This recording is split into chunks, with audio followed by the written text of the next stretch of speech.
So this SmackDown Live is basically the aftermath of the Royal Rumble 2017. And it shows John Cena winning the WWE Championship. Well, again, it was expected sooner rather than later. I mean, we all knew it was going to eventually come. But then it starts with AJ Styles, Daniel Bryan, and Shane O'Mac in the back in, I guess, Shane and Daniel Bryan's office. And AJ Styles, yeah, he has a right to be pissed off, but it was a good fucking match. It was definitely the match of the night at the Royal Rumble. It definitely was. And, of course, AJ Styles wants his one-on-one rematch. He doesn't want his rematch to technically be at the Elimination Chamber. He wants his one-on-one rematch, and that's perfectly understandable.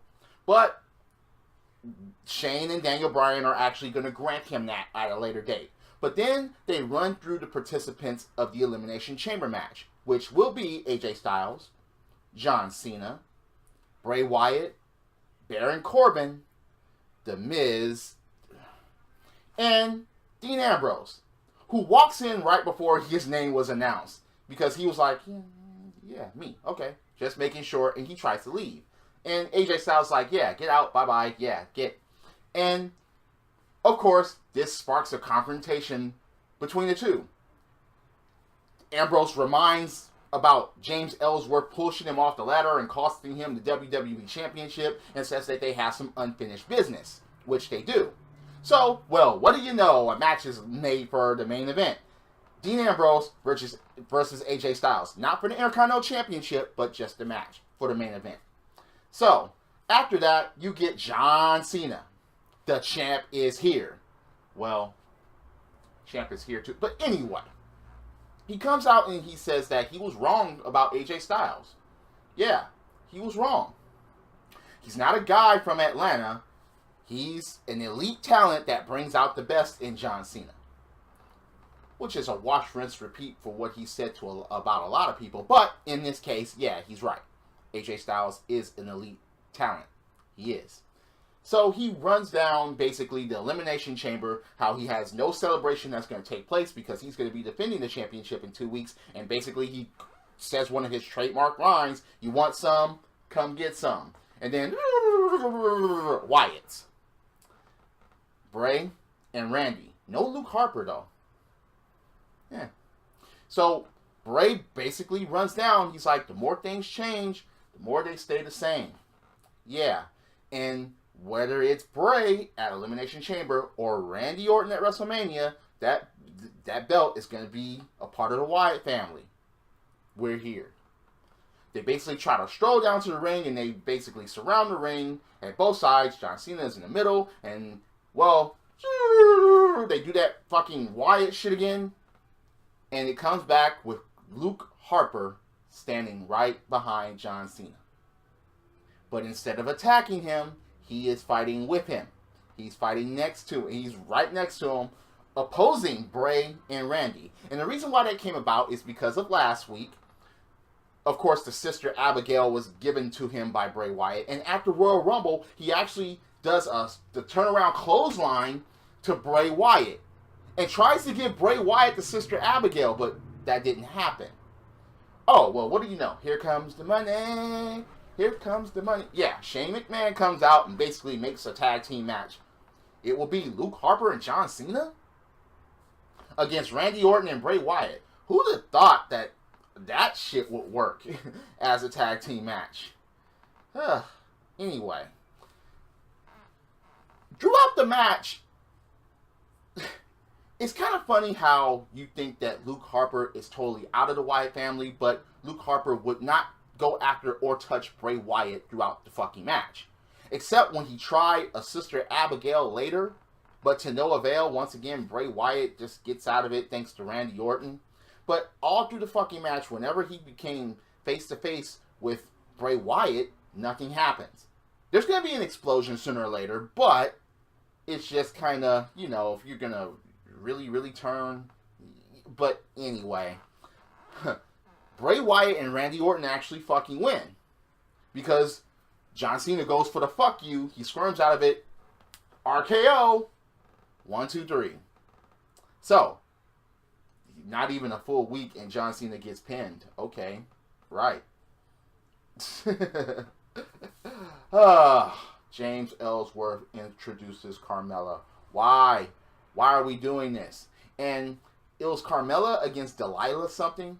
Yeah, a blue chick wearing blue. Yeah, okay. With blue hair and all this, and no one was taking this seriously. I sure wasn't. I was just like, in this shit, get this over with.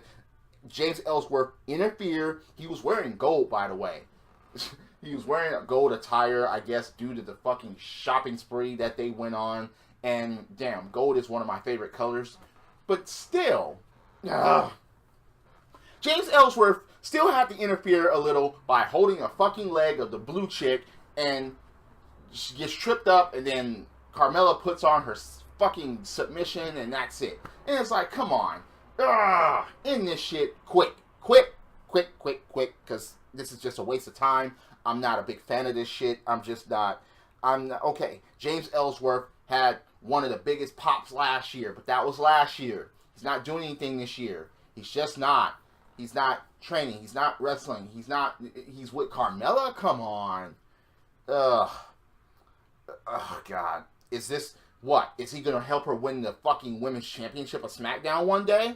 If that happens, wow, I will fucking be surprised, and I will eat some of my words. But for now, I don't like this shit. I just don't. Especially because Carmella isn't facing anybody fucking worthy. She's facing all these no-names that have basically no chance of beating her. So, you get Kalisto versus Dolph Ziggler. Wait a minute. Wait, it's again? Again. You mean Ziggler hasn't moved on to Apollo Crews yet? Who was watching in the back during the match? And Kalisto, why the fuck is he still there? Why is he not at fucking 205 Live? Why? It makes no sense to me why Kalisto is not a part of the Cruiserweight division. Not a part of 205 Live. Not where... Look, at least there, he would get his due and maybe even add more flavor to the Cruiserweight division. But he's on SmackDown Live, and now he loses to Ziggler once again. Oh, and Ziggler tries to take his mask off, and he was pretty much almost there when Apollo Crews comes out. Well, what do you know? To save Kalisto again. And it's like, damn, man. Speaking of damn, man, you have a fucking women's tag match. Becky and Naomi versus Alexa and Mickie James.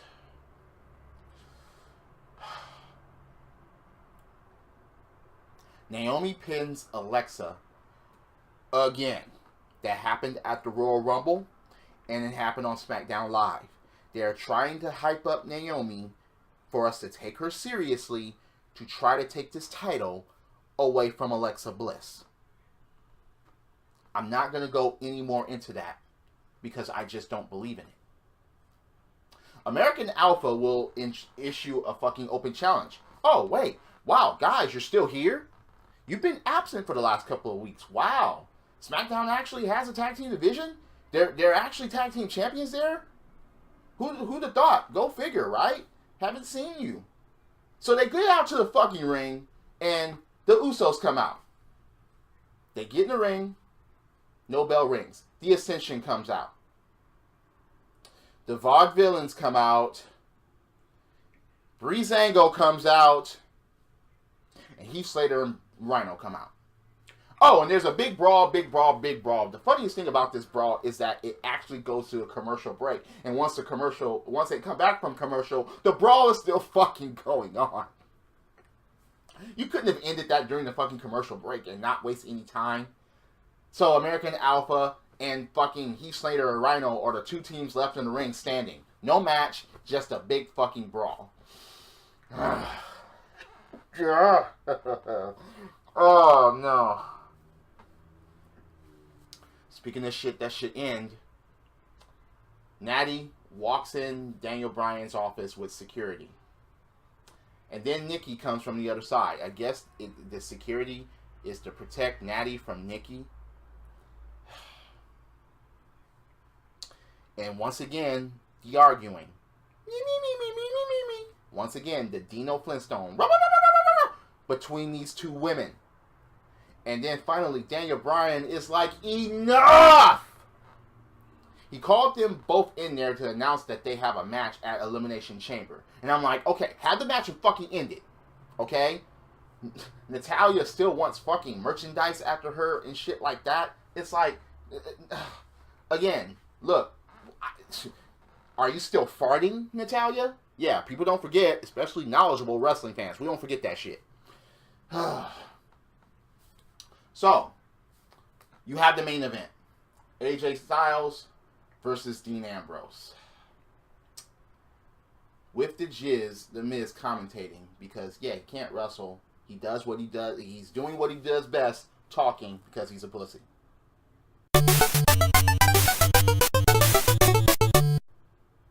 So, he's trying to just, he's ruining everything. He's ruining everything by having him just talk and talk and talk and talk nonsense. Just stupid shit, just nonsense. I had to fucking mute it. I was like, I'm going to watch this match on mute until I realized that Baron Corbin is coming out. And I'm like, this could be interesting. Baron Corbin actually joins the announcer tables team. And The Miz is trying to run him down. Now, the problem with this is that you have someone that's a credible threat against someone that's not.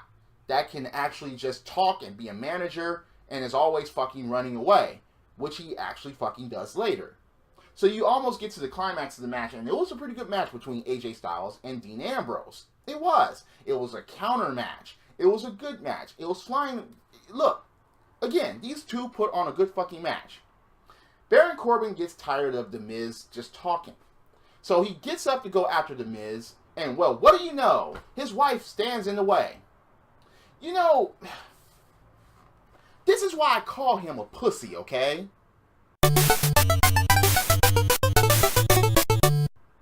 If you have somebody just getting in front of opposition to try to protect you, especially when it's your wife, yet you talk all this shit, this is not an act, okay? This is his way of life.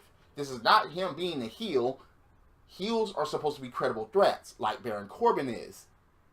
Again, so Corbin basically goes around her and basically starts beating down The Miz, and The Miz tries to run away.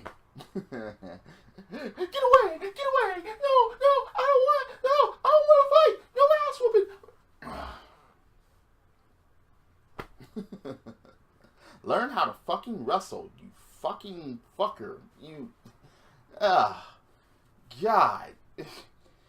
Look, for anyone that hates Roman Reigns or John Cena because they can't wrestle, John Cena at least can put on a good match when called upon. Roman Reigns was not supposed to be a wrestler, okay? He's, as far as wrestling skill, yeah, he has the Superman punch and the spear, and yeah, you should take a shot every time he does those in one match, but at least both of them are credible threats. The Miz is not, face or heel. He's not convincing, okay? Seriously. He's just not. So, because of that, because of the Miz almost getting in the ring, Dean Ambrose had it won, but the referee wasn't there to count.